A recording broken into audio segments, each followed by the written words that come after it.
क्या English English English लगा रहा है बे? 4 साल का था मैं जब मेरे पापा जबलपुर में किसी हलवाई के यहां काम करते थे। खुद तो कभी स्कूल गए नहीं, इसलिए अपनी गांड घिस घिस के मुझको स्कूल में भर्ती करवाया।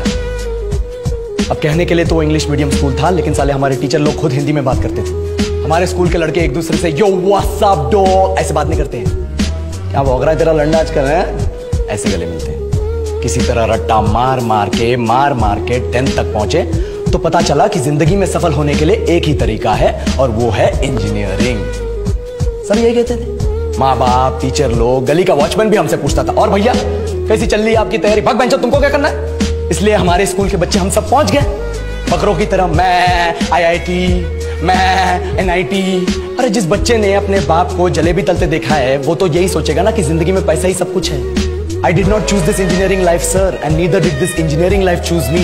It was shoved down my throat by my teachers while my hands were tied to my back by my friends and my parents watched in silence.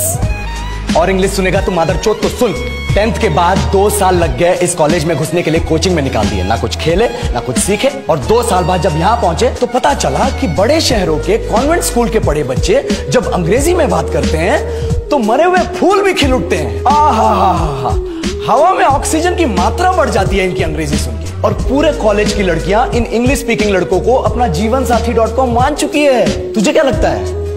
मुझे कभी लगा नहीं कि मैं अपनी अंग्रेजी पे काम करूं, अपनी पर्सनालिटी पे काम करूं। बहुत लगा। ये चूतिया इंडस वैली सिविलाइजेशन का जो एजुकेशन सिस्टम बिठा के रखे हो, जिसमें हर साल में 10 सब्जेक्ट, हर सब्जेक्ट में theory, practical, viva, lab work, external, internal, majors, minors, assignment, project, thesis, गांड मार के रखी हमारी। महीनों तक नहाना भूल जाते हम लोग और फिर हमारा परसेप्शन बना देते हो कि हम ऐसे ही रहना चाहते हैं। अब इस साल में एक बार कल्चरल फेस्टिवल आता है, एक बार, उसके लिए भी प्रोफेसर से भीख मांगनी पड़ती है। अरे बिना इंग्लिश बोले, बिना लड़कियों से बात किए कौन गांडू रहना चाहता है वैसे? पर टाइम कहाँ है कुछ सीखने के लिए? लगे पड़े कोडिंग सीखने, 3 लैंग्वेज सीख रहे हैं अलग अलग इंग्लिश छोड़ के। लेकिन जब प्लेसमेंट्स की बात आई तो सबको एप्टीट्यूड चाहिए, पर्सनैलिटी चाहिए, इंग्लिश स्पीकिंग चाहिए। It is not that we can not speak English, sir. We are just very conscious of our diction and our pronunciation and we are not confident to speak in front of anyone else. If the curriculum was a little bit diverse, if the engineering colleges in our country focused on our all round development instead of functioning like a goddamn factory that is just mass producing robots by killing their dreams and handing out degrees,